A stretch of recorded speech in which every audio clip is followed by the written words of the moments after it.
अवधूत चिंतन श्री गुरुदेव दत्त। श्री स्वामी समर्थ महाराज की जय। चला, आज आपण नवीन उपनिषदाला सुरू करणार आहोत आणि ते म्हणजे तैत्तिरीय उपनिषद. हे आजपासून आपण सुरू करणार आहोत.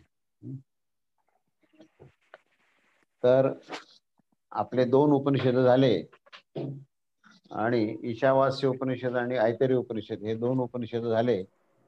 त्यामध्ये मागच्या वेळेस जे ऐतरेय उपनिषद जे आपण घेतलं तर ते ऋग्वेदाचं उपनिषद होतं ते. आणि त्याच्यामध्ये मुख्य ब्रह्मतत्वावर ब्रह्मविद्या हा त्याचा मुख्य विषय होता आणि पूर्ण तत्वज्ञानाने भरलेला असा तो विषय होता. तर आजचा जो उपनिषद आहे हे यजुर्वेदाचं उपनिषद आहे आणि यजुर्वेदामध्ये जे तैत्तिरीय, आरण्यक आणि ब्राह्मण असं मी मागे सांगितलं. प्रत्येक वेदाला आरण्यक आणि ब्राह्मण असे 2 भाग असतात. त्याच्यामध्ये तैत्तिरीय आरण्यक आहे आणि त्या तैत्तिरीय आरण्यकापैकी 7वा, 8वा आणि 9वा असा जो विभाग आहे त्याला प्रपाठक असं म्हणतात. म्हणजे अध्यायाला प्रपाठक असं म्हणतात. तेव्हा 7वा, 8वा आणि 9वा ह्या तैत्तिरीय आरण्यकातला प्रपाठक जो आहे त्याला तैत्तिरीय उपनिषद असं म्हटलेलं आहे. तर त्याच्या आधी हा यजुर्वेद काय आहे आणि यजुर्वेदाच्या पार्श्वभूमीवर मग हे तैत्तिरीय उपनिषद काय आहे हे आपण पहिल्यांदा बघूया. आणि आज आपण जास्तीत जास्त भर पूर्वपीठिका आणि या उपनिषदाचं पार्श्वभूमी काय आहे तर याच्यावर आपण चर्चा करूया. तेव्हा यजुर्वेद हा जो दुसरा वेद ज्याला म्हटलेला आहे, ऋग्वेदाच्या नंतर यजुर्वेद किंवा काही वेळेला ऋग्वेदाच्या नंतर सामवेद म्हटले आणि मग यजुर्वेद म्हटले. तर हा यजुर्वेदामध्ये यजन हा शब्द आहे. यजन म्हणजे त्या ठिकाणी त्याचं अर्चन, पूजन आणि यज्ञयाग हा त्यातला विषय आहे तो. आणि यजुर्वेदामध्ये हे कर्मकांडासहित ज्ञान, कारण वेद म्हटलं की तिथे ज्ञान आलंच. तर यजुर्वेद हे यजन, पूजन, अर्चन, यज्ञयाग ह्याच्या सहित ज्ञान दिलेले आहे. म्हणजे कर्माच्या सहित ज्ञानाचा विषय हा यजुर्वेदाचा विषय आहे. त्या तुलनेने ऋग्वेद हा जो विषय होता तो ऋषींच्या वाणीतून, ऋक् आणि वाक ह्याच्यातून ऋग असा शब्द झाला आणि वेद म्हणजे ज्ञान. तेव्हा ऋग्वेद हे ऋषींच्या मुखातून जे शुद्ध ज्ञान होतं त्यामुळे केवळ ज्ञानप्रधानता ही ऋग्वेदात होती. आणि इथे कर्म आणि ज्ञान ह्या दोघांचा समन्वय आहे. आपलं जे कर्मकांड आहे किंवा आचरण आहे त्या आचरणाचा आणि ज्ञानाचा समन्वय इथे आहे. म्हणून या ठिकाणी या वेदामध्ये आचरण किंवा कर्मकांड, उपासना ही सगळी त्याच्यामध्ये दिलेली आहे आणि उपासनेसहित त्या ब्रह्मतत्वाचं ज्ञान दिले. म्हणजे इथे ब्रह्मतत्वाचं ज्ञान आहेच आहे. कारण उपनिषद म्हटलं की ते ज्ञानप्रधानच आहे. उपनिषद हे वेदातला ज्ञानाचं अंग आहे आणि परमेश्वराच्या जवळ बसून त्या ज्ञानाची प्राप्ती करण्याच्या प्रक्रियेलाच उपनिषद असं म्हटलेलं आहे. तेव्हा इथे यजुर्वेदामध्ये ज्ञान आणि कर्म या दोघांचा समन्वय इथे आहे. हा त्याचा मुख्य गाभा आहे. आता आपण तैत्तिरीय आरण्यक काय आहे आणि तैत्तिरीय उपनिषद काय आहे, तर ह्याच्यामध्ये तैत्तिरीय हा शब्द कसा आला त्याच्या पाठीमागे एक छोटी कथा आहे. ती कथा अशी आहे की वैशंपायन हे या यजुर्वेदाचे संस्थापक आहेत. त्यांनी व्यासांकडून पूर्ण हे ज्ञान प्राप्त केलं, ब्रह्मदेवाकडून घेतलं आणि ब्रह्मदेवाकडून हे सगळे अनेक ऋषींनी ज्यावेळेस हे ज्ञान पहिल्यांदा घेतलं आणि मग नंतर व्यासांकडे हे गेलं ज्ञान. तर ह्याच्यामध्ये वैशंपायनांनी यजुर्वेदाचा अभ्यास पूर्ण केला आणि त्यांनी यजुर्वेद स्थापन केला. ह्याच्यामध्ये प्रमुख त्यांचे 8 शिष्य होते. या 8 शिष्यापैकी एक शिष्य जो होता त्यांचा हा त्यांच्या बहिणीचा मुलगा म्हणजे भाचा होता त्यांचा. म्हणजे त्याचं नाव याज्ञवल्क्य होतं. हे याज्ञवल्क्य आणि वैशंपायन यांचं जे नातं आहे हे भाचे आणि मामाचं नातं आहे. तर ह्याच्यामध्ये जे याज्ञवल्क्य जे होते ते याज्ञवल्क्यांनी हा सगळा अभ्यास केला आणि त्यांनी स्वतंत्र प्रणाली प्रस्थापित करण्याचा प्रयत्न केला. या म्हणजे त्याचा अभ्यास करून पुन्हा स्वतःचं काही संशोधन असेल आणि स्वतःची स्वतंत्र प्रणाली प्रस्थापित करण्याचा ज्यावेळेस प्रयत्न केला तेव्हा त्याचे गुरु म्हणजे त्याचे मामा म्हणाले की तुला असं करता येणार नाही. आवाज येतोय सगळ्यांना? काही अडचण आहे? हा, ठीक आहे. तर या ठिकाणी मामा आणि भाच्यामध्ये काही मतभेद झाले आणि त्या मतभेदामध्ये आवाज थोडा मोठा, आवाज थोडा मोठा पाहिजे. व्हॉल्यूम मोठा कर.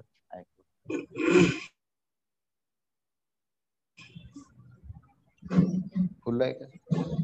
हा, आता पूर्ण केलाय, फुल केलाय. येतोय का आता आवाज? हो, येतोय. हा, ठीक आहे. हा, तर तर हा, ही कथा मी सांगत होतो की वैशंपायन आणि याज्ञवल्क्य, तर हे मामा आणि भाचे असं त्यांचं नातं होतं. आणि याज्ञवल्क्यानी सर्व विद्या घेतली, यजुर्वेदाची विद्या घेतली आणि त्यांनी काही स्वतंत्र संशोधन आणि स्वतंत्र प्रणाली करण्याचा प्रयत्न केला. तेव्हा त्याचे गुरु म्हणजे त्याचे मामा वैशंपायनाने सांगितलं की तुला असं करता येणार नाही आणि तू माझी परवानगी न घेता अशा प्रकारचं संशोधन किंवा आपल्या चिंतनाचं त्यामध्ये जो सहभाग आहे तो तुला करता येणार नाही. तर यांचे वाद झाले आणि वाद झाल्यावर वैशंपायनाने सांगितलं की तू ही विद्येचा त्याग कर आणि मग तुला काय संशोधन करायचं ते तू स्वतंत्रपणे कर, पण माझ्या शिष्यत्वाचा आणि मी दिलेल्या विद्येचा तू त्याग कर, असं त्यांना आज्ञा केली. आणि त्याच्यानंतर याज्ञवल्क्य जे आहेत, ही जी विद्या त्याच्या म्हणजे असं आता कल्पना आहे ती सगळी, की पोटामध्ये ती विद्या होती आणि त्याने वमन केलं आणि ती सगळी विद्या ओकून टाकली पूर्ण. आणि तो त्या विद्येपासून पूर्णपणे रिकामा झाला, अलिप्त झाला तो. आणि त्यानंतर वैशंपायनांनी असा प्रश्न पडला, की ही विद्या तर ह्याने ओकली आणि इथे ही जमिनीवर पडलेलं असं काही वमन आहे, तर याचं काय करायचं? तर असा प्रश्न पडला. तेव्हा त्यांनी आपले जे 7 शिष्य होते, त्या 7 शिष्यांना सांगितलं, की तुम्ही इतर नावाचा पक्षी आहे, त्या इतर नावाच्या पक्षीचा तुम्ही रूप धारण करा. कारण त्या ते पक्षी जे आहेत ते वमन घेऊ शकतात. म्हणून हे उरलेले 7 शिष्य जे आहेत, त्या इतर नावाच्या पक्षाचं रूप त्यांनी धारण केलं आणि त्यांनी ते वमन सगळं स्वीकारलं त्यांनी. आणि स्वीकारून पुन्हा ती विद्या जी आहे ती त्या याज्ञवल्क्याकडून काढून ती पुन्हा यांच्या शिष्यामध्ये आली आणि मग पुन्हा त्यांनी मनुष्याचं रूप धारण केलं आणि मग ते सर्व मंत्र जे आहेत यजुर्वेदातले ते म्हणून दाखवले. आणि ते वैशंपायनांनी ऐकले आणि त्यांनी समाधान व्यक्त केलं की ही विद्या परिपूर्ण आहे आपल्याकडे. आता पुढे याज्ञवल्क्याचे थोडक्यात मी सांगतो, की याज्ञवल्क्य आता ह्या विद्येपासून वंचित झाले, म्हणून त्यांनी स्वतंत्र विद्या प्राप्त करण्याकरता त्यांनी तपश्चर्या केली सूर्याची, सूर्यदेवाची. त्यांनी तपश्चर्या केली आणि त्या तपश्चर्येच्या अनुसार सूर्यदेव प्रसन्न झाले आणि सूर्यदेव प्रसन्न होऊन त्यांना म्हणाले, की तुला काय पाहिजे? तर त्यांनी सगळी कथा सांगितली, की अशी-अशी माझ्याकडे ही सगळी विद्या होती, पण ती आमच्या गुरूंनी मागितली, मी त्यांना दिली परत. आता मला स्वतंत्रपणे विद्येचा अभ्यास करायचा आहे, तर तुम्ही मला उपदेश करा. म्हणून सूर्यानी अगदी दुपारी सूर्य घोड्यावर बसून आला आणि त्याने त्याला ती विद्या सगळी दिली. तर ही जी विद्या आहे, ही विद्या ही शुक्ल यजुर्वेद अशा नावाने ती संबोधना केली जाते. आणि उरलेलं हे जे वमन घेतल्यामुळे उरलेली ही शुक्ल असल्यामुळे वैशंपायनकडे प्राप्त झालेली जी यजुर्वेदाची विद्या होती त्याला कृष्ण यजुर्वेद असं म्हणतात. म्हणजे 2 शब्द जे आले, की सूर्याकडून प्राप्त झाली दुपारी 12 वाजता म्हणून ती शुक्ल आणि म्हणून तो शुक्ल यजुर्वेद झाला. आणि दुसरा जो मूळ जो यजुर्वेद होता तो कृष्ण यजुर्वेद. म्हणून ह्या यजुर्वेदाचे 2 भाग पडले. एक याज्ञवल्क्याने स्थापन केलेला तो शुक्ल यजुर्वेद आणि मूळचा जो आहे यजुर्वेद तो जो वैशंपायनांनी सगळ्यांना उपदेश केला होता तो कृष्ण यजुर्वेद. तर अशा प्रकारचे 2 विद्या झाल्या आणि शुक्ल यजुर्वेदाचं वैशिष्ट्य आपल्याकडे राहावं म्हणून त्यांनी ह्या मंत्रामध्ये काही शब्दामध्ये बदल केले. जसं पुरुष हा शब्द आहे त्याला पुरुष असं म्हणतात. म्हणजे शुक्ल यजुर्वेदाचे उच्चार आणि कृष्ण यजुर्वेदाचे उच्चार ह्याच्यामध्ये बऱ्याच शब्दामध्ये फरक आहे. आणि ते आपलं एक वैशिष्ट्य राहावं म्हणून त्यांनी काही-काही अक्षरामध्ये बदल केले. असं त्या शुक्ल यजुर्वेदाचं वैशिष्ट्य आहे. आणि मग त्याला माध्यान्जन वाजसनेय असं त्याला 2 शब्द वापरले. तर माध्यान्जन का म्हटलंय, की दिवसाच्या मध्यकाळी ज्यावेळेस सूर्य वर येतो डोक्यावर म्हणून तो मध्य जो दिवसाचा मध्यकाळ असल्यामुळे त्याचे जे काही ह्या शुक्ल वेदाचे जे काही शिष्यगण आहेत, परंपरा आहे, त्यांना त्या परंपरेला माध्यांजन असं म्हटलं, कारण मध्य काळामध्ये सूर्य आला आणि त्याने शुभ्र प्रकाश दिला म्हणून त्याला शुक्ल असं म्हटलंय. आणि वाजसनेय म्हणजे जो घोड्यावर बसून आला, वाज म्हणजे घोडा, तो घोड्यावर तो सूर्य बसून आला म्हणून तो वाजसनेय. आणि मध्यकाळी आला सूर्याच्या म्हणून तो माध्यांजन असं म्हटलंय. तर माध्यांजन वाजसनेय शुक्ल यजुर्वेद असं त्याचं नामाकरण झालं. आणि त्याची परंपरा ही या याज्ञवल्क्यांपासून पुढे आजपर्यंत चालू आहे. तेव्हा आज आपण पाहतो बहुतांशी शुक्ल यजुर्वेदीय हे वेधशाळा असतात आणि फार कमी प्रमाण आहे, पण कृष्ण यजुर्वेदाचे सुद्धा आहेत. तर कृष्ण यजुर्वेदाचे जे काय आहेत त्याच्यात सुद्धा हा यजुर्वेदच सांगितला आहे. पण त्यांचे हे मूळ शब्द आहेत, मूळ शब्दाचे उच्चार आहेत. आणि शुक्ल यजुर्वेदामध्ये काही शब्दामध्ये, काही अक्षरामध्ये बदल केलेला आहे, काही पद्धतीत बदल केलेला आहे. असा हा कृष्ण यजुर्वेद. आणि मग या कृष्ण यजुर्वेदामध्ये मुख्य जे 7 शिष्य होते, यांनी त्या तितिर पक्षाचं रूप धारण करून ते सगळं पुन्हा एकदा ती विद्या ग्रहण केली आणि पुन्हा एकदा ते मनुष्य रूपात येऊन त्यांनी ती विद्या पुढे आपल्या गुरु शिष्य परंपरेने पुढे सांगितली. म्हणून या ठिकाणी ते ज्या अरण्यात बसून त्यांनी ही विद्या दिली, त्याला हे तैत्तरीय अरण्य असं का म्हटलं, की तितिर पक्षाने म्हणजे हे तितिर ऋषी झाले. त्याला तितिर ऋषीच असं म्हटलेलं आहे. या तितिर ऋषीच्या माध्यमातून अरण्यात बसून जे ज्ञान दिलं या यजुर्वेदामधलं, तर त्याला तैत्तरीय अरण्यक असा शब्द आला. म्हणून या तैत्तरीय अरण्यकाचे 10 पाठ आहेत. हे 10 जे विभाग आहेत, तर त्या 10 प्रपाठकापैकी जे 3 म्हणजे 7वा, 8वा आणि 9वा असे हे 3 जे प्रपाठक आहेत, त्या 3 प्रपाठकाला तैत्तरीय उपनिषद असं म्हणतात. अशा प्रकारे हे तैत्तरीय उपनिषदाचा ही पार्श्वभूमी आहे, की यजुर्वेद त्यात कृष्ण यजुर्वेद आणि शुक्ल यजुर्वेदामधला कृष्ण यजुर्वेद, कृष्ण यजुर्वेदामधला आरण्यक, या आरण्यकामध्ये जे तैत्तरीय आरण्यक जे आहे ते 7वा, 8वा आणि 9वा असे हे 3 प्रपाठक जे आहेत, ते प्रपाठक म्हणजेच हे तैत्तरीय आरण्यक आहे. तर ही पार्श्वभूमी आता आपल्याला कळाली. आता आपण आणखीन त्याची पूर्वपीठिका बघूया, की हे तैत्तरीय उपनिषद म्हणजे नेमकं काय आहे, कोणत्या विषयावर ह्याच्यामध्ये विवेचन आहे आणि आपल्याला त्याच्यामध्ये कोणत्या कोणत्या गोष्टींचा विशेषत्वाने अभ्यास करायचा आहे हे आपण बघूया. त्याच्यामध्ये जो 7वा प्रपाठक म्हणजे 7, 8 आणि 9, तर 7वा जो प्रपाठक आहे म्हणजेच 7वं प्रकरण जे आहे त्या 7वा अध्याय म्हणा तुम्ही, तर त्या 7व्या प्रपाठकाचा विषय जो आहे तो त्याचं जे शीर्षक आहे ते शिक्षावल्ली असं त्याचं नाव आहे. वल्ली म्हणजे प्रकरण आणि शिक्षा हे त्या प्रकरणाचं मुख्य शीर्षक आहे. शिक्षा म्हणजे आज आपण ज्याला शिक्षण म्हणतो त्या अर्थाने शिक्षा. हिंदीमध्ये किंवा संस्कृतमध्ये शिक्षा म्हणजे जी विद्या आपण प्राप्त करतो त्या विद्येला शिक्षा असं म्हटलंय. आणि त्या विद्येच्या संदर्भामध्ये जे शिक्षण घ्यायची आहे म्हणजे विद्येमध्ये सुद्धा जे शिक्षण घेण्याची जी प्रणाली आहे त्याला शिक्षा असं म्हटलेलं आहे. तर त्या शिक्षा संदर्भातलं जे प्रकरण आहे ते शिक्षावल्ली आहे, जे आज आपण त्याची सुरुवात करणार आहोत. तर तो 7वा प्रपाठक आहे. त्याच्यानंतर 8वा प्रपाठक जो आहे त्याला ब्रह्मानंदवल्ली असं म्हटलंय. म्हणजे त्या ठिकाणी ब्रह्मतत्वाचं विवेचन केलंय आणि ब्रह्मतत्वाचं आकलन झाल्यामुळे जो ब्रह्मानंद होतो त्याचं वर्णन केलेलं आहे. आणि त्या संबंधातलं हे प्रकरण असल्यामुळे त्या 8व्या प्रपाठकाचं शीर्षक जे आहे ते ब्रह्मानंदवल्ली असं म्हटलंय. आणि त्याच्यानंतर 9वं जे प्रकरण आहे ते भृगुवल्ली असं त्याला म्हटलं आहे. आणि ही भृगुवल्ली म्हणजेच त्याला वारुणी उपनिषद पण म्हटलंय.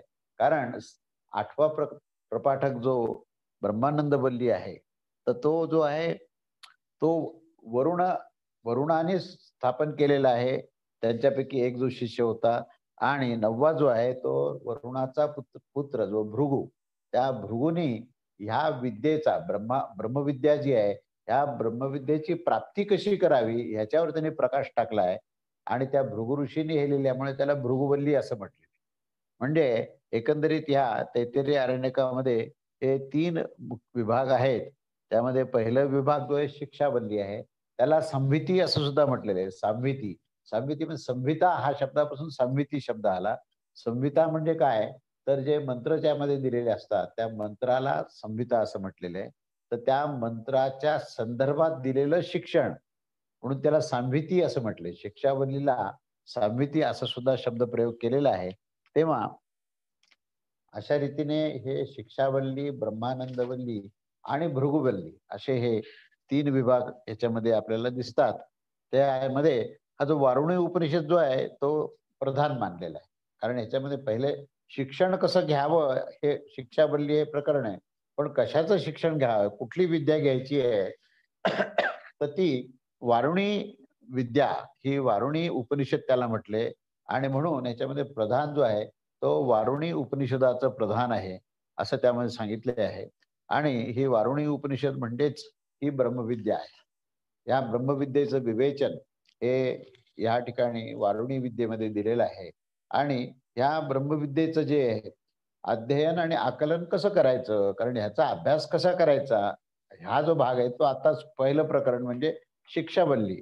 आता ही वारुणी विद्या म्हणजेच ब्रह्मविद्या. या ब्रह्मविद्येला प्राप्त करायचं असेल तर तुमची पूर्वतयारी काय पाहिजे? ती विद्या प्राप्त करण्याकरता त्याचं योग्य असं अध्ययन करण्याकरता आणि त्याचं संपूर्ण आकलन करण्याकरता तुमच्या चित्ताची एकाग्रता लागते.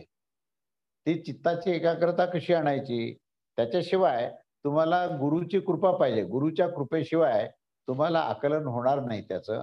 म्हणून ह्या चित्ताची एकाग्रता कशी करावी आणि गुरुची कृपा प्राप्त करणं आवश्यक आहे, याचं आकलन कसं करावं, हे 7व्या प्रपाठकात म्हणजे ह्या शिक्षावल्लीमध्ये हे पहिलं जे प्रकरण आहे, ही ब्रह्मविद्या कशी शिकावी? शिकण्याची पद्धत काय आहे? त्या पद्धतीमध्ये कोणत्या कोणत्या मुख्य गोष्टीकडे आपल्याला अभ्यास करावा लागेल, याचं विस्ताराने विवेचन केलेलं आहे. आणि त्या ठिकाणी ते करत असताना अनेक प्रकारच्या उपासना पण सांगितल्यात, की त्या उपासना आपण कशा प्रकारच्या करायच्या, की जेणेकरून आपल्याला ब्रह्मविद्येचं अध्ययन करता येईल आणि अध्ययन करून त्याचं संपूर्ण आकलन करता येईल. या संदर्भामध्ये हे या शिक्षावल्लीमध्ये हे विस्ताराने दिलेलं आहे. आणि मग गुरु, शिष्य, आचार्य या संबंधी आपण कोणत्या कोणत्या प्रकारचे शिष्टाचार पाळले पाहिजेत, की त्यामुळे आपल्याला हे अध्ययन करायला हे सुलभता निर्माण होईल, अशा प्रकारचा तो विषय आहे. आणि पुढे ब्रह्मानंदवल्लीचा जो विषय आहे, तो फार विस्ताराने विषय आहे. त्याचं मी अगदी थोडक्यात संक्षिप्त सांगतो, कारण पुढे आपण तो विषय घेणार आहोत आणि तो ब्रह्मविद्येचा विषय विषय जो आहे तो विस्ताराने आपण पूर्णपणे त्याच्यावर चिंतन करणार आहोत. तर ह्या ठिकाणी ब्रह्मविदाप्नोती परम हे सूत्र त्या ठिकाणी सांगितलं आहे, की संपूर्ण ब्रह्मविद्येचं बीज काय आहे, हे ब्रह्मतत्व काय आहे, हे ब्रह्मतत्व आणि ब्रह्मविद म्हणजे जो ब्रह्मतत्वाचा अभ्यास करणारा किंवा जो त्याच्यामध्ये निपुण आहे, तो ब्रह्मविद आणि ब्रह्मतत्व ह्या दोन्हीचंही जे एकत्र चिंतन आणि स्वरूपाचं आकलन जो करतो, त्याला ती ब्रह्मविद्या प्राप्त होती. म्हणून ब्रह्मवेत्ता होणारी जी प्राप्त होणारी जी पराविद्या आहे, तीच ही ब्रह्मविद्या आहे. तेव्हा अगदी निसंशयपणे असं म्हणता येईल आणि सूत्रबद्ध असे हे जे वाक्य आहेत, त्याचा अभ्यास आपल्याला करणं आवश्यक आहे, की ज्याच्यामध्ये ब्रह्मविद्येचं हे निरंतर ज्ञान आपल्याला प्राप्त होईल, असं या ग्रंथामध्ये सूत्रबद्ध असं आणि बीजस्वरूप मंत्राची तिथे व्याख्या करून त्या ठिकाणी विवेचन केलेलं आहे. तेव्हा ह्या पूर्ण उपनिषदामध्ये हे ब्रह्मानंदवल्ली हे प्रकरण हे मध्यवर्ती आहे आणि हे सर्वात महत्वाचं आहे, की त्याच्याच विस्तारामध्ये सत्यम ज्ञानम अनंतम ब्रह्म अशी व्याख्या केली आहे. ब्रह्मतत्वाची अनेक हे महावाक्य जे आपण पाहिलं, जसं आपण ऐतरेय उपनिषदामध्ये आपण प्रज्ञानम ब्रह्म, प्रज्ञानम ब्रह्म, प्रज्ञानम ब्रह्म असे त्रिवार त्याचं उच्चारण करून हे महावाक्य जसं ऐतरेय उपनिषदात सिद्ध केलं, तसं ह्या ठिकाणी तैतरेय उपनिषदातलं मुख्य ब्रह्मवाक्य मुख्य जे महावाक्य काय आहे, तर सत्यम ज्ञानम अनंतम ब्रह्म म्हणजे सच्चिदानंद हा त्याचा अर्थ आहे. सत्य म्हणजे सत्तत्व, तो सत्तत्व जो आहे तो ज्ञानाचं त्याचं चैतन्य जे आहे ते चैतन्य म्हणजेच ज्ञान आहे. आणि ते ज्ञान इतकं अगाध आणि अनंत आहे आणि त्याचा जो आनंद प्राप्त होतो तर तो अनंत स्वरूपात आहे. म्हणून त्याला सत्यम ज्ञानम अनंतम ब्रह्म अशी त्याची व्याख्या करून ते महावाक्य या पूर्ण ग्रंथामध्ये सांगितलेलं आहे. तेव्हा या ग्रंथाची ही मध्यवर्ती कल्पना जी आहे, ही मध्यवर्ती कल्पना ही तुम्हाला ब्रह्मानंदाचं पूर्ण हे अभ्यास करणे आणि ब्रह्मतत्वाचा अभ्यास करणे हा त्या पूर्ण ग्रंथाचा हा मुख्य प्रयोजन आहे आणि त्या ब्रह्मतत्वाचं लक्षणही विस्ताराने दिलेलं आहे. त्याच्यामध्ये विस्तार सांगताना त्या ठिकाणी हे स्वरूप तत्व काय हे सांगताना पंचकोशाचं विवेकाने केलेलं विवेचन आहे. पक्षीच्या रूपामध्ये ते पंचकोश विस्ताराने सांगितले आहेत, की ही हा जो पक्षी आहे त्याच्यामध्ये हे ब्रह्मतत्व हे सांगत असताना ब्रह्मपुच्छम प्रतिष्ठाम असं वाक्य सांगितलंय, की त्याची जी शेपटी आहे त्या पक्षी ही कल्पना केली की त्या पक्षाच्या रूपात हे पंचकोश आहेत. प्रत्येक जीवाला 5 कोश मिळालेले असतात. अन्नमय कोश, प्राणमय कोश, मनोमय कोश, विज्ञानमय कोश आणि आनंदमय कोश. हे पक्ष्याचं रूप. हां, ठीक आहे. मी चालू करतो. वायफायमध्ये जरा हे झाली होती, गडबड झाली होती. हां. हा तर मी आता कुठपर्यंत बोललो मी परत एकदा थोडं रिपीट करून पुढे जातो, की ह्या ब्रह्मतत्वाचं जे विवेचन आहे या काहीतरी या उपनिषदामध्ये, त्याचा मी थोडा संदर्भ घेऊन बोलत होतो, की या ब्रह्मांडाची जी उत्पत्ती आहे त्या ब्रह्मतत्वातूनच झाली आणि अव्यक्त तत्वापासून हे व्यक्त ब्रह्मांड कसं निर्माण झालं, या संदर्भामध्ये विवेचन जे आहे, ह्या ब्रह्मानंद वल्लीमध्ये केलेलं आहे. आणि त्यातला सगळ्यात महत्वाचा भाग असा आहे, की ज्याचा अत्यंत अभाव म्हणजे ज्याचं अस्तित्वच नाहीये, तो अव्यक्तातून व्यक्त होऊ शकत नाही. ज्याचं आपल्याला अस्तित्व दिसतं म्हणजे अस्तित्वाचा आभास जरी असला, तरी त्याच्या पाठीमागे जे मूळ जे तत्व अस्तित्वामध्ये आहे, शाश्वत अस्तित्व ज्याचं आहे, त्याच्यातूनच जे भासमान अस्तित्व त्याच्यातूनच होतं. म्हणून जसं दोरीवर सर्पाचा भास होतो, तर सर्पाचं जरी अस्तित्व नसलं, तरी दोरीचं अस्तित्व असतं. त्यामुळे जे जे काही आपल्याला भासमान दिसतं, त्या सर्व भासमान गोष्टीच्या आधारभूत तत्व जे अधिष्ठान ज्याला म्हणता येईल, तर ते अधिष्ठानाचंच अस्तित्व त्या भासमान गोष्टीमध्ये दिसत असतं आपल्याला. म्हणून या ठिकाणी ज्याचं अस्तित्वच नाहीये, त्याचा आविष्कारच होऊ शकत नाही. ज्या अर्थी त्याचं अस्तित्व आहे, त्या अर्थी त्याचा आविष्कार होतो, हे त्याच्यामधला तर्क आहे तो. म्हणून ज्या अर्थी ब्रह्मांडाचं आपल्याला दिसतं, त्या अर्थी ब्रह्मतत्व आहे, असं आपल्याला म्हणता येईल, की ब्रह्मतत्वाचं अखंड शाश्वत अस्तित्व आहे आणि म्हणूनच त्या शाश्वत अस्तित्वाच्या आधारावरच हे अखंड अस्तित्व जे आहे, ते आहे म्हणून आपल्याला हे ब्रह्मांडाचा अनुभव येतो. असं हे समजणं महत्वाचं आहे. तेव्हा त्या अव्यक्त ब्रह्मापासून हे अव्याकृत ब्रह्म असं म्हटलेलं आहे. म्हणजे अव्यक्त ब्रह्म असं जे आहे, त्याचं संबोधन जे अव्याकृत ब्रह्म असं म्हटलंय आणि त्याच्यापासूनच हे रसपूर्ण हे ब्रह्मतत्वच हे जे आहे ते व्यक्त झालं. म्हणून त्या ब्रह्मांडामध्ये रस निर्माण झाला. आपल्याला जी आवड निर्माण होते, जो आपल्याला रागद्वेष आपण त्याच्यामध्ये म्हणतो. तर ही जी आवड आहे, ही आवड जी आहे, ही आवड त्या मुळातूनच त्या ब्रह्मतत्वामध्ये आहे. म्हणून ते सच्चिदानंद म्हणजे आनंद तत्व त्याच्यामध्ये अनुस्यूत आहे. ते रस त्या ठिकाणी मध्येच मुळातूनच आहे. म्हणून त्याच्यातून तो रस निर्माण होतो आणि त्याच्यातूनच तो आनंद निर्माण होतो. त्या प्रकारे या ब्रह्मतत्वाचा हा ब्रह्मानंद हा त्या ठिकाणी हा मुळातूनच आहे.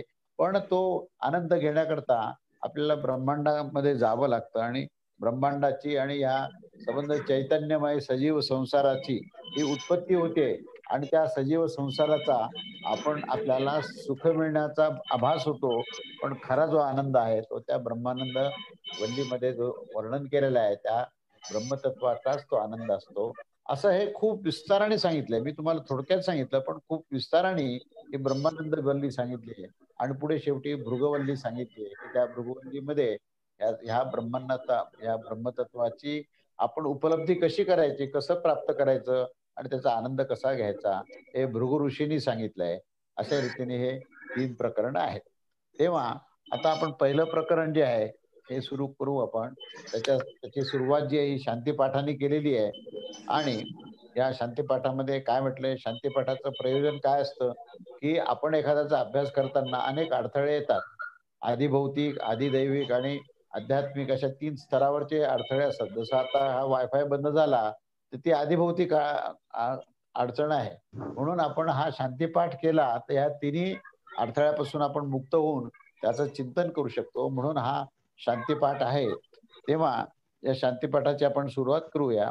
त्याच्यामध्ये श्लोक असा आहे, की ओम शन्नो मित्रः, शन्नो भवत्व आर्यमः, शन्नो इंद्रो बृहस्पतिः, शन्नो विष्णु रुरुक्रमः, ब्रह्मासि नमो ब्रह्मणे नमो नमस्ते वायो त्वमेव प्रत्यक्षम ब्रह्मासि त्वमेव प्रत्यक्षम ब्रह्म विदिष्टामि ऋतुम वदिष्यामि सत्यम वदिष्यामि तन्माम अवतु तद्वक्तारमवतु अवतु माम अवभक्तारम. ओम शांती शांती शांती. अशा प्रकारे या ओम ह्या अक्षराने प्रारंभ करून, ओम हे अक्षरच मुळातून परब्रह्म परमेश्वराचं संबोधन आहे आणि त्याचं स्मरण त्या ओम या अक्षरामध्ये होत असतं. म्हणून सुरुवात उपनिषदाची आणि शांतीपाठाची ओम ह्या अक्षरांनी झालेली असा हा श्लोक आहे. तेव्हा या श्लोकाचा अन्वय आणि अर्थ काय? तर अन्वय असा आहे की नह मित्र हा शम, वरुण हा शम, आर्यमहा नह शम भवतु, इंद्र हा बृहस्पती नह शम उरुक्रमः, विष्णु नह शम ब्रह्मणे नमः, वायो ते नमः, त्वम एव प्रत्यक्षम ब्रह्म असि त्वाम एव प्रत्यक्षम ब्रह्म वदिष्यामि ऋतुम वदिष्यामि सत्यम वदिष्यामि तत् माम अवतु तत् वक्तारम अवतु अवतु माम अवनुवक्तारम. ओम शांती शांती शांती.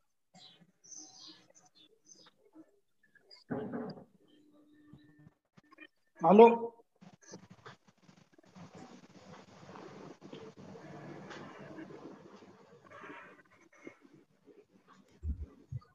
परत आवाज गेला. आवाज येत नाहीये. आवाज येत नाहीये परत. हो ठीक आहे, कळालं. हा आता आला. आता आला ना. हा ठीक आहे. हा तेव्हा त्याचा अर्थ असा आहे, ह्या अन्वयाचा अर्थ असा आहे की आमच्यासाठी दिवस आणि प्राण यांचा अधिष्ठाता जो मित्रदेव म्हणजेच सूर्य हा आम्हासाठी कल्याणप्रद हो, आणि रात्री आणि अपान अधिष्ठाता देवता वरुण देखील आमच्यासाठी कल्याणप्रद हो. चक्षु आणि सूर्यमंडलाचे अधिष्ठाता आर्यमा आमच्यासाठी कल्याणप्रद हो. बल बाहू यांचे अधिष्ठाता इंद्र आणि वाणी व बुद्धीचे अधिष्ठाता बृहस्पती हे दोघेही आमच्यासाठी शांती प्रदान करणारे हो.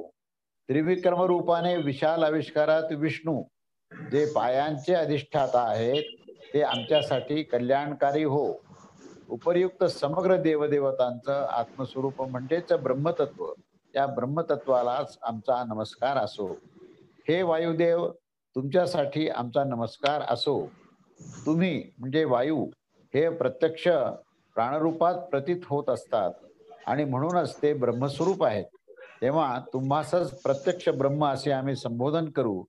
तुम्हीच ऋतूचे अधिष्ठाता आहात, त्या कारणाने तुम्हास ऋत नावाने तुम्हास बोलव आम्ही बोलवू, आणि तुम्ही सत्याचे अधिष्ठाता आहात म्हणून मी तुम्हास सत्य या नावाने संबोधन करेन. तो सर्वशक्तिमान परमेश्वर माझे रक्षण करो, तो वक्त्याचे रक्षण करो, तो माझे रक्षण करो, आणि तो माझ्या आचार्यांचे रक्षण करो. अशा प्रकारे हे भगवान तुम्ही स्वतः शांती स्वरूप आहात, शांती स्वरूप आहात, शांती स्वरूप आहात, असं याचं हे शब्दशः याचं भाषांतर आहे. आता त्याचा थोडासा विस्तार असा आहे की या प्रथम जो काही शांतीपाठ जो श्लोक आहे त्याच्यामध्ये या भिन्न भिन्न शक्तीचं अधिष्ठाता जो आहे तो एकच परब्रह्म परमेश्वर आहे, आणि त्याचे मात्र भिन्न भिन्न नाम आणि रूप याचं स्मरण करीत प्रार्थना केलेली आहे. त्याच्यामध्ये भाव असा आहे की समस्त आदिदैविक, आध्यात्मिक आणि आदिभौतिक या तिन्ही रूपाचं अधिष्ठाता जो आहे तो मित्र आहे, वरुण आहे, आणि देवांच्या रूपामध्ये जो सर्वांचा आत्मा अर्थात अंतर्यामी तो अंततः परमेश्वरच आहे. तो सर्वतोपरी हा आमच्यासाठी कल्याणकारक असो अशी प्रार्थना केलेली आहे. तो आमच्या उन्नतीच्या मार्गामध्ये तसेच आमच्या सर्वतोपरी सर्व प्राप्तीच्या मार्गामध्ये कोणत्याही प्रकारचे विघ्न येऊ देऊ नकोस. आम्ही आमच्या सर्वांच्या अंतर्यामी असलेले त्या ब्रह्मतत्वास आमचा हा नमस्कार असो.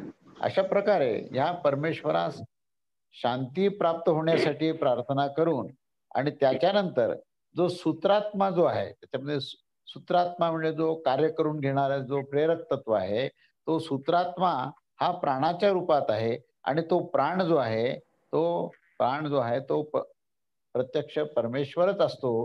तर तो व्यक्त होताना तो प्राणामध्ये आणि नंतर प्रत्यक्ष स्थूल रूपामध्ये वायू रूपामध्ये जो श्वासोश्वासामध्ये जो वायू असतो तोच तो प्राण आणि तो प्राण म्हणजेच तो परमात्मा आहे. तर त्या वायूची इथे स्तुती केलेली आहे, म्हणजेच त्या प्राणाची स्तुती केली आहे. तेव्हा असं त्या वायूला म्हटलंय की हे सर्वशक्तिमान सर्वांच्या प्राणस्वरूप वायुमय परमेश्वरास माझा नमस्कार आहे. तुम्ही समग्र प्राण्यांचे प्राणस्वरूप प्रत्यक्ष ब्रह्मतत्वच आहात असं त्या वायूला म्हटलंय. त्यासाठी आम्ही तुम्हाला ब्रह्म या नावाने संबोधन करू. त्यानंतर तुम्हाला ऋत या नावाने, ऋत म्हणजे रुजुत्व असलेले अशा प्रकारचं मी तुम्हाला बोलावेन. कारण समग्र प्राणी मात्रासाठी कल्याणासाठी असणाऱ्या आणि सर्व प्रकारचे नियमाचं नियमन करण्याचे जे स्वरूप तुम्हीच आहात, त्या नित्य स्वरूप ऋत ह्याचे सुद्धा तुम्ही अधिष्ठाता आहात. तेव्हा मी तुम्हाला तसा त्याचबरोबर सत्य ह्या नावाने सुद्धा बोलवेन, कारण तो परमात्माच अंतिम सत्य आहे आणि तोच अभिव्यक्त आविष्कृत झालेला आहे या वायूमध्ये. आणि म्हणून मी तुम्हाला सत्य असं सुद्धा सांगेन, कारण सत्य म्हणजेच यथार्थ भाषण. तेव्हा असं यथार्थ भाषण माझ्या मुखातून निघण्याकरता त्याचे अधिष्ठाता हे वायू, हे प्राण, हे परमात्मा ते तुम्हीच आहात. या सर्वव्यापी अंतर्यामी परमेश्वराची ही प्रार्थना मी त्यांची प्रार्थना करत आहे की मला सत्य भाषण करण्याची आणि सत्विद्या ग्रहण करण्याची शक्ती प्रदान करा. या जन्ममृत्यूच्या रूपातील संसार चक्रामध्ये माझे तुम्ही संरक्षण करा. येथे माझे संरक्षण व्हावे, येथे वक्त्याचेही संरक्षण व्हावे, येथे आचार्याचेही संरक्षण व्हावे असे वारंवार म्हणून ओम शांती शांती शांती असं त्रिवार 3 वेळेला म्हटलं आहे. त्याचा भाव असा आहे की तो आधिभौतिक, आधिदैविक आणि आध्यात्मिक अशा या तिन्ही प्रकारच्या विघ्नापासून हे विघ्नांचं सर्वथा उपशमन व्हावं या अर्थाने हा शांतीपाठ म्हटलेला आहे. तेव्हा स्वतः परब्रह्म परमेश्वर हे शांती स्वरूप आहेत आणि त्यामुळेच त्यांच्या स्मरणाने सर्व प्रकारची शांती ही सुनिश्चित होऊ शकते. असा हा शांतीपाठ आपण इथे पाहिला आहे. तेव्हा आता शांतीपाठ संपल्यानंतर आता आपण मुख्य तैत्तिरीय उपनिषदाच्या द्वितीय अनुवाद म्हणजे दुसऱ्या श्लोकामध्ये आपण प्रवेश करत आहोत. म्हणजेच इथे शिक्षावल्ली ही आता सुरू होत आहे. म्हणजे प्रत्यक्ष इथे प्रवेश आता आपण तैत्तिरीय उपनिषदामध्ये करत आहोत. त्यामुळे इथे जो श्लोक आहे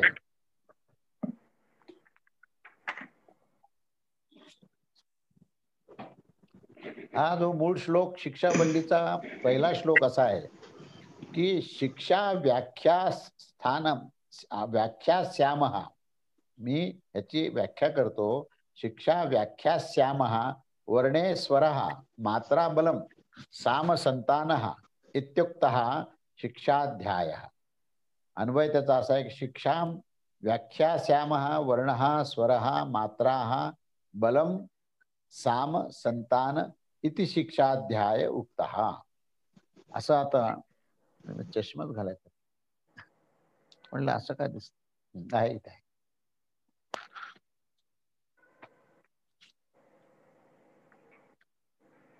तेव्हा या ठिकाणी शिक्षा या संज्ञेची व्याख्या करतात की त्यात काय काय आहे. तर त्याच्यामध्ये वर्ण आहे, स्वर आहे, मात्रा आहे, त्यानंतर बल आहे, त्यानंतर सामतत्व आहे, संतान आहे. हे सर्व मिळून ज्याला आपण शिक्षा अध्याय असं म्हणतो. आणि शिक्षा या शब्दामध्ये हे आता ह्या शिक्षेचं वर्णन आपण करू की ज्यामध्ये वर्ण स्वर मात्रा बल म्हणजे प्रयत्न आणि वर्णांचा समवृत्तीने उच्चारण म्हणजेच साम किंवा गान करण्याची ही पद्धत आहे. आणि सर्वात शेवटी संधी अशा प्रकारे उच्चारण्याचा हा शिक्षणाचा म्हणजे शिक्षा संज्ञेचा हा अध्याय आता आपण सांगितलेला आहे. आता याच्यावर आपण थोडस विस्ताराने विचार करू. आपण त्याचं शब्दशः अर्थ पाहिला की शिक्षा म्हणजे काय, तर एवढे शब्द त्यात येतात. वर्ण स्वर मात्रा बल साम संतान इतक्या गोष्टी ह्या शिक्षामध्ये येतात. तर एकेका आता वर्ण म्हणजे काय, स्वर म्हणजे काय, मात्रा म्हणजे काय, बल म्हणजे काय आणि साम आणि संतान म्हणजे काय, याचा आपल्याला एकेका गोष्टीचा आपल्याला विस्ताराने आता विचार करायचा आहे. तेव्हा ह्या श्लोक मंत्रामध्ये वेदाच्या मंत्राचं जे उच्चारण कसं करायचं हे ह्या ठिकाणी म्हणजे या ठिकाणी विवेचन केलेलं आहे, की वेदमंत्राचं उच्चारण आणि त्याचे नियम काय आहेत याच्याबद्दलचं इथे विस्ताराने विवेचन केलेलं आहे आणि ते त्याचं पूर्ण सांगण्याची मी प्रतिज्ञा करतो असं त्या ठिकाणी हे सूत्रकार सांगतात, की मी तुम्हाला वेदाच्या मंत्र उच्चारण करण्याकरता कोणत्या कोणत्या नियमाचं पालन केलं पाहिजे हे सांगण्याच्या बद्दलची मी प्रतिज्ञा करतो. त्यामुळे असं लक्षात येतं, की त्या काळी सुद्धा जे शिष्य परमात्म्याच्या रहस्यविद्येचा जे जिज्ञासू होते म्हणजे ब्रह्मविद्येचा किंवा परमात्म तत्वाचे जे जिज्ञासू होते ते प्रथम पासूनच ह्या सर्व नियमांचा ते जाणकार होते. हे जे नियम आहेत कशा संदर्भात ते नियम आहेत की वेदमंत्राचं उच्चारण कसं करावं कारण उच्चारणातूनच सगळ्या गोष्टी येतात. ते शिक्षावल्लीमध्ये सर्वात प्रथम जर कशावर भर दिला आहे तर मंत्राचं उच्चारणातूनच पुढे स्वर आहेत, बल आहेत, संधी आहे. या सगळ्या गोष्टी ह्या इतक्या महत्वाच्या आहेत की त्या उच्चारण योग्य आणि सुयोग्य उच्चारण जर केलं तरच त्या ठिकाणी भाव निर्माण होईल, तरच त्याचा अर्थ निर्माण होईल. तेव्हा त्याच्यावर तिथे भर दिलेली आहे. तेव्हा त्या काळामध्ये जे शिष्य होते ते अतिशय सतर्क आणि सावधान होते आणि ते गुरुकडे जे काही शिकायचे ते ह्या सर्व नियम पाळूनच ते शिकत असत आणि त्याचं पठण करताना या उच्चाराचा त्या ठिकाणी अतिशय महत्वाने त्याचा विचार केलेला होता. तेव्हा ह्या संकेताचा जो भाव आहे त्याच्यामध्ये असं प्रतीत होतं की प्रत्येक माणसाने जेव्हा कुठलेही संवाद करायचे असले तर आपले शब्द आपण कसे वापरायचे त्या शब्दाचं उच्चारण कसं करायचं याच्याबद्दल अतिशय सतर्क आणि सावधान असलं पाहिजे. हे आजच्या काळापर्यंतही प्रत्येक आपल्या संवादामध्ये सुद्धा ही गोष्ट लागू आहे की आपण जेव्हा बोलतो तेव्हा आपल्या बोलण्यामध्ये आपल्या संवादामध्ये जे शब्दाचं उच्चारण आहे ते अतिशय शुद्ध असलं पाहिजे. त्याच्यामध्ये जो बलाबल आता हे पुढे विस्तार केलेला आहे त्याचा की त्याच्यामध्ये जे उच्चार जे आहेत ते उच्चार जर शुद्ध असले तर आपल्याला काय बोलायचंय आपल्याला काय संदेश द्यायचा आहे संवादातून हे आपल्या शब्दाच्या उच्चारावर अवलंबून आहे. आपण जेव्हा बोलतो अगदी आता अलीकडच्या काळामध्ये मोबाईलवर बोलू किंवा आपण प्रत्यक्ष बोलू ते बोलण्यामध्ये आपले शब्दाचे जर उच्चार योग्य असले आणि त्याच्यामध्ये असले बलाबल जर योग्य असेल तर आपण त्याच्यामध्ये काय सांगायचं आहे हा संदेश आपण योग्य रीतीने हे करू शकतो. म्हणून लौकिक अर्थाने सुद्धा व्यवहारामध्ये सुद्धा शब्द उच्चाराच्या नियमाला अतिशय महत्व आहे. त्याचं पालन करणं हे अत्यंत महत्वाचं आहे. हे व्यवहाराकरता झालं पण वेदमंत्राच्या बाबतीमध्ये तिथे क्षमाच नाहीये. वेदमंत्राच्या बाबतीत जर चुकीचे उच्चार झाले तर काय होतं हे पुढे वर्णन केलेलं आहे की वेदाचे मंत्र म्हणताना उच्चार हा त्याचा आत्मा आहे.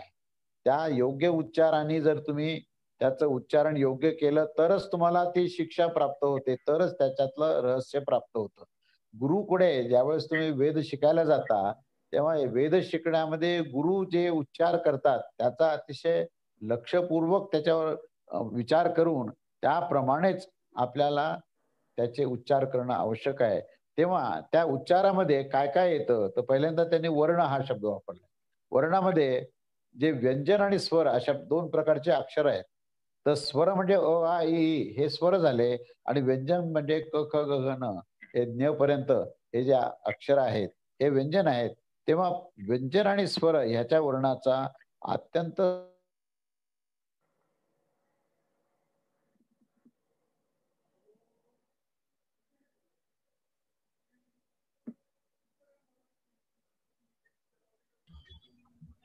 परत आवाज गेला.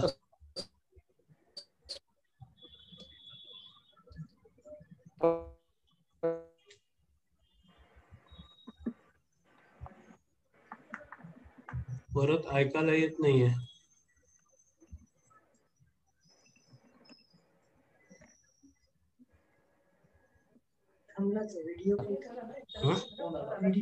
आवाज आवाज आला का? हो आता आला. हा ठीक आहे.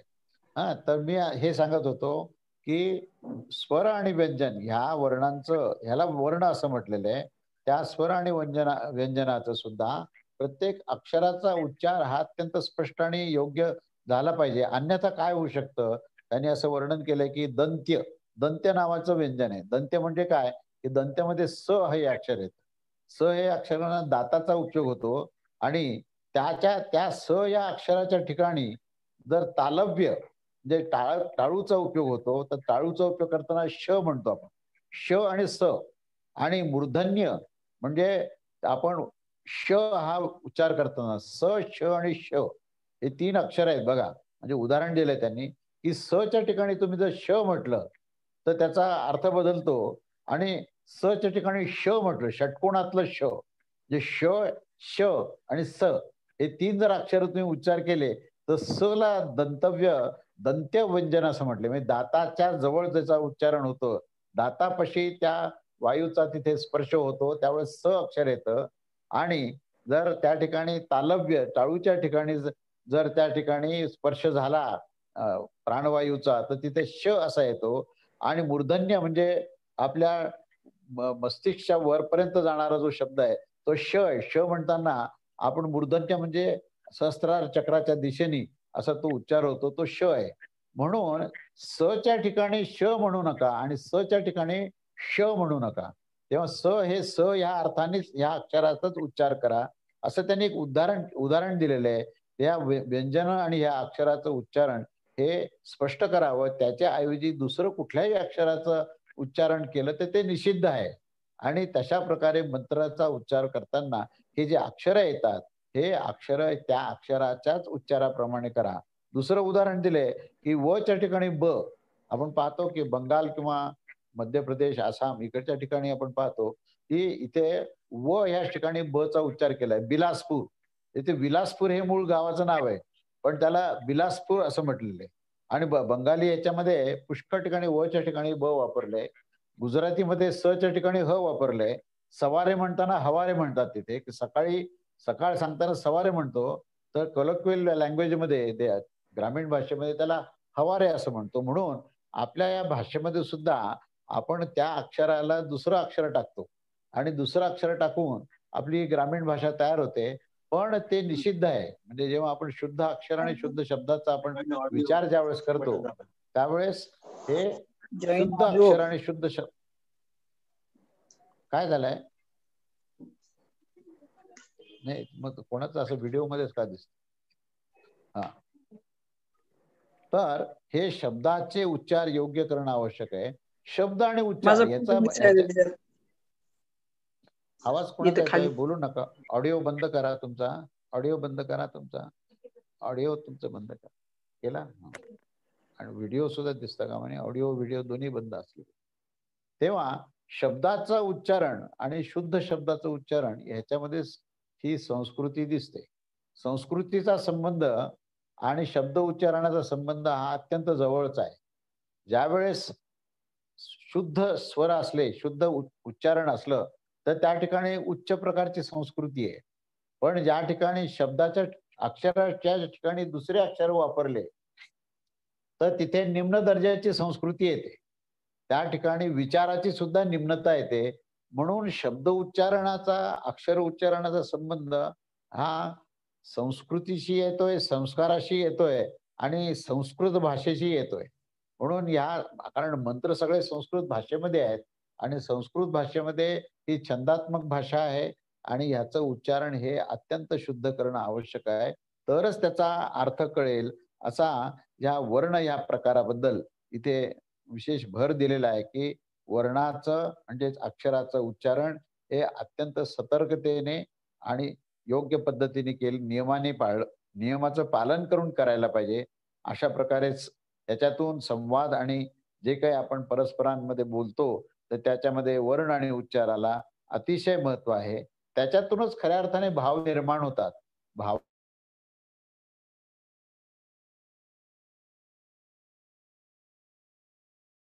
निर्माण होतात. नुसतीच संस्कृती नाहीये, तर त्या संस्कृतीवर भाव पण आहे. आता आपण म्हणतो ना, आणि-पानीचा जो प्रकार चालू आहे अलीकडे किंवा आणीच्या ठिकाणी आणि म्हणतो, पाणीच्या ठिकाणी पाणी म्हणतो. तर ते पाणी म्हटल्यानंतर आपल्याला जे काय एक एक निम्न दर्जा त्या ठिकाणी दिसतो, की हा दर्जा कुठेतरी खाली कोसळलेला आहे. आणि मग तिथे आणि म्हटलं किंवा पाणी म्हटलं किंवा नच्या ठिकाणी णच्या ठिकाणी न आणि नच्या ठिकाणी न, हे आपण आता अलीकडच्या काळात पाहतो, की ही अशुद्ध भाषा ही केवळ बोलण्यातच राहिली नाही, तर ती लिखाणातही झाली आहे. आणि आता प्रकाशित झालेल्या छापलेल्या ग्रंथात सुद्धा आणि अगदी टेक्स्ट बुकमध्ये सुद्धा आपल्याला दिसते. दररोजचे वर्तमानपत्र जरी तुम्ही काढले, तर त्याच्यातही तुम्हाला अशुद्ध लिखाण हा तुम्हाला दिसेल. इथे वर्णाचा त्या ठिकाणी विचार केला नाही. तेव्हा वर्ण म्हणजे व्यंजन आणि अक्षर या दोघांचंही शुद्ध स्वरूपात नियमाने त्या ठिकाणी उच्चारण करणं आवश्यक आहे. अन्यथा त्याचा दर्जा हा निम्न होतो. असं या शिक्षा या प्रकरणामध्ये हे पहिला जो शब्द आहे, हा वर्ण याच्यावर ह्या ठिकाणी सांगितला आहे. दुसरा हा स्वर, स्वराचा विनियोग कसा करायचा? कारण वेदमंत्रामध्ये उच्चारणात जसं त्याचं उच्चारण शब्द अक्षराचं जसं महत्वाचं आहे, तसं त्याला स्वराचंही फार महत्व आहे. स्वरामध्ये 3 प्रकार सांगितलेत, उदात्त, अनुदात्त आणि स्वरित असे 3 प्रकार आहेत. तेव्हा या स्वराकडे महत्त्व देणं आवश्यक आहे. तर या स्वराचं विशेष ध्यान ठेवल्यास त्याचा खऱ्या अर्थाने परिपूर्णपणे परिणाम होईल, त्याचा प्रभाव होईल. कारण मंत्रामध्ये अनुचित स्वराचा विनियोग जर केला, तर अर्थाचा अनर्थ होतो. हे लक्षात घ्या, की आपण जर स्वर जरी बदलला, म्हणजे आता श्री सुक्त आणि पुरुष सुक्त आहेत. त्या सुक्ताचं उच्चारण करताना तुम्ही जर स्वर सुद्धा तुमचे कोणत्या ठिकाणी बलाबल वापरायचं आहे, त्या स्वराचा जर तुम्ही अयोग्य उपयोग केला, तर त्याचा अर्थ बदलतो. म्हणून स्वर वर्णाबरोबरच्या पाठोपाठ त्या स्वराला अत्यंत महत्व आहे. त्याचाही या म्हणजे शुद्ध उच्चारण आणि अशुद्ध उच्चारणामध्ये जसं वर्णाचा उच्चारणाचा विषय आहे, तसं स्वराचा सुद्धा विनियोग हा सुयोग्य झाला पाहिजे. तो अयोग्य झाला तर त्या ठिकाणी अयोग्य अशुद्ध उच्चारण असंच त्याला म्हणता येईल आणि त्याचा परिणाम हा अनिष्ट होतो. अनिष्ट घटना घडू शकतात. म्हणजे त्या मंत्राचा प्रभाव या पुढे होणाऱ्या घटनेशी संबंधित आहे. म्हणून त्या अनिष्ट होऊ शकतात. त्याच्यापुढे मात्रा हा विषय आहे. मात्रामध्ये ऱ्हस्व, दीर्घ आणि प्लुत प्लुत या प्रकारच्या हे 3 भेद या मात्रामध्ये आहेत.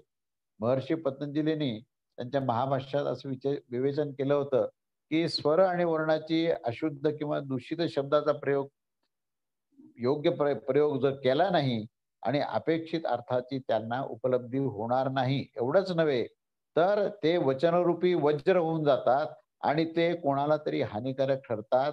म्हणून ज्याप्रमाणे इंद्रशत्रू या शब्दामध्ये स्वराची अशुद्धी झाल्याने वृत्रासुराचा वध झाला. वृत्रासुराचा हा हा स्वतःच इंद्राद्वारे तो वृत्रासूर मारला गेला. ही भागवतातली कथा आहे. तर तिथे उच्चारणामध्ये तिथे चूक झाली आणि ते उच्चारण चूक झाल्यामुळे इंद्र आणि वृत्रासुराचं जो युद्ध चालू होतं, त्यामध्ये इंद्राने वृत्रासुराला का मारलं? तर उच्चारणामध्ये फरक झाला म्हणून त्या युद्धाचं चित्रच बदलून गेलं पूर्ण. तर असं हे उदाहरण पतंजलीने आपल्या महाभाष्यामध्ये दिलेलं आहे, विवेचन केलेलं आहे. तेव्हा हे ऱ्हस्व, दीर्घ आणि प्लुत अशा प्रकारे या 3 ज्या मात्रा आहेत, त्या मात्रामध्ये जो भेद आहे, त्याचं यथायोग्य आकलन करणं हे अत्यंत महत्वाचं आहे आणि ते योग्य आणि उचित आहे. कारण ऱ्हस्व ह्याच्या स्थानावर दीर्घाचं उच्चारण जर केलं, तर त्याच्यामध्ये होणारा जो ध्वनी आहे, तो बदलतो आणि त्या ध्वनीस व्यक्त करणारा जो प्रयत्न करावा लागतो, त्याला या ठिकाणी आता बल हा शब्द वापरलाय. बलम म्हणजे बलाबल असं म्हटलेलं आहे, की कुठे कोणत्या शब्दावर शब्दामध्ये असलेल्या अक्षरावर तुम्ही बल देता, त्याप्रमाणे अर्थ बदलतो. एकच वाक्य असतं. त्या एका वाक्यात समजा 3 शब्द आहेत. त्या 3 शब्दामध्ये तुम्ही ज्या शब्दावर बल द्याल, ज्या शब्दावर जोर द्याल, त्याप्रमाणे त्या वाक्याचा अर्थ बदलतो. नाट्यशास्त्रामध्ये नाटकामध्ये जेव्हा संवाद म्हटले जातात, तेव्हा दिग्दर्शक ह्याच्याकडे विशेष लक्ष देतो, की तुम्ही एखाद्या वाक्याची फेक कशी करता आणि त्या वाक्यामध्ये असलेले जे शब्द आहेत, त्या शब्दामध्ये वाक्याचं पूर्ण उच्चारण करताना त्याच्यामध्ये कुठल्या शब्दावर तुम्ही भर देता, त्याप्रमाणे त्या वाक्याचा अर्थ बदलतो. म्हणून ह्या ठिकाणी बल म्हणजे बलम असा शब्द वापरलाय. म्हणजे जो प्रयत्न म्हणजे तो उच्चारण करण्याचा कुठे जास्त प्रयत्न करायचा आणि कुठे कमी प्रयत्न करायचा याचा संबंध हा या संपूर्ण उच्चारणामध्ये आहे. तेव्हा जसं सीता आणि सीता असे 2 शब्द सांगितले. त्या उच्चारणामध्ये बल जो आहे, बलामध्ये फरक पडला आणि बलात फरक पडला, की ह्रस्व दीर्घातही फरक पडतो. म्हणून ह्रस्व दीर्घाचं सुद्धा उच्चारण जे आहे ते त्या बलावर अवलंबून आहे. तर जसं बल असेल त्याप्रमाणे तो ऱ्हस्व किंवा दीर्घ हे आपण ठरवू शकतो. या बलामध्ये सुद्धा त्यांनी 2 प्रकार सांगितले, की बल कोणत्या-कोणत्या प्रकारचे आहेत. बल 2 प्रकारचे सांगितलेत. एक अभ्यंतर आणि दुसरं बाह्य. बाह्य अभ्यंतरामध्ये हे 5 प्रकार सांगितले. त्याच्यामध्ये त्यांनी त्याचे उदाहरणं दिले आहेत, की अभ्यंतर प्रयत्न म्हणजे अंतरंगात होणारे आणि बाह्य म्हणजे बाहेर होणारे. बल सुद्धा अंतरंगात आणि बाहेर असे 2 बल आहेत. तेव्हा अभ्यंतराचा जो प्रयत्न किंवा जो बल आहे त्याच्यातले जे 5 प्रकार आहेत, त्याची उदाहरणं दिली आहेत, की स्पृष्ट, ईशत स्पृष्ट, विवृत, इशत विवृत, संवृत. आता हे शब्द आपण म्हणताना असं लक्षात येतं, की आपण मध्ये बोलतोय. हे 5ही प्रकार जे आहेत, हे हे आपण अभ्यंतर त्याला बल असं म्हटलेलं आहे. अभ्यंतर हे प्रकार आहेत. आता बाह्य प्रकारामध्ये शब्दाचे त्यांनी 12 प्रकार दिलेले आहेत त्यात. 11 प्रकार दिलेले आहेत. त्या 11 प्रकारामध्ये त्यांनी सांगितलेत, की बाह्य बाह्य बल कसं असतं? विचार, संचार, श्वास, नाद, घोष, अघोष, अल्पप्राण, महाप्राण, उदात्त, अनुदात्त आणि स्वरित. तर हे सगळे जे शब्द आहेत, याच्यामध्ये आपण जे बल देतो, हे बाह्य रूपामध्ये देतो, बाह्यांगाने देतो. म्हणून हे सर्वच बाह्य बल देणारे प्रयत्न आहेत. असे हे बाह्य बल देणारे प्रयत्न आणि आभ्यंतर बल देणारे प्रयत्न हे म्हणजेच बलाबल असा हा विषय आहे. त्यामुळे बल हा विषय सुद्धा अतिशय महत्व आहे, की तो बलावरच ते उच्चारण आहे आणि ज्याच्यावर बल दिला त्याप्रमाणे त्याचा अर्थ आहे. म्हणून मंत्रशास्त्रामध्ये हे उच्चारण, त्यामध्ये बलाबल, त्याची मात्रा ह्या ज्या गोष्टी आहेत ह्याला अतिशय महत्त्व दिलेलं आहे. तेव्हा उदाहरणादाखल सांगायचं झालं तर क पासून म पर्यंतचे सर्व जे अक्षर आहेत ते अभ्यंतर आहेत आणि त्याचा प्रयत्न हा स्पृष्ट आहे. आता आधी स्पृष्ट हा शब्द सांगितला. तर हे क पासून म ह्या सर्व अक्षरामध्ये स्पृष्ट ह्या प्रकारामध्ये अभ्यंतर असं बल आहे. कारण कंठ इत्यादी स्थानामध्ये प्राणवायूच्या स्पर्शाने या अक्षराचा उच्चारण होतो. म्हणजे अभ्यंतरामध्ये कंठामध्ये प्राणवायूचा स्पर्श होतो. म्हणजे तिने किती प्रकारचा अभ्यास केला आहे, की कुठे-कुठे, कोणत्या-कोणत्या अक्षराचं उच्चारण करताना स्वरयंत्राचा प्रभाव काय आहे? तिथे कंठामध्ये, जिभीमध्ये, टाळूमध्ये, दातामध्ये कुठे-कुठे त्याचा स्पर्श होतो आणि त्याच्या अनुसार ते अक्षर आणि ते शब्द निर्माण होतात आणि ते निर्माण होताना त्याच्या अनुसार हे अभ्यंतर किंवा बाह्य अशा प्रकारचं बल निर्माण होतं आणि ह्याच्यातूनच पुढे सामगानाचं कल्पना दिली आहे. तर साम शब्द वापरलाय तिथे. तर सामगान म्हणजेच सामवेद ह्याच्यातून कल्पनेतून बाहेर आला, की या सर्व वर्णामध्ये ज्यावेळेस समवृत्तीने उच्चारण केलं जातं, तेव्हा त्याला सामगान असं म्हटलेलं आहे. तेव्हा साम असं तर क्षेत्र सुरू झालेलं आहे. साम म्हणजे साम्य अवस्था आहे. त्या ठिकाणी समान त्या ठिकाणी तिथे भर दिलेला आहे. तेव्हा सामगान याचं सुद्धा महत्त्व हे विशिष्ट मंत्रामध्ये आहे आणि त्याचाही अभ्यास करणं हे आवश्यक आहे. शेवटी संतान हा शब्द आहे. संतान म्हणजेच संहिता. त्यांनी सगळ्यात शेवटचा जो भाग सांगितला शिक्षावल्लीचा, तो म्हणजे संहिता म्हणजेच संधी.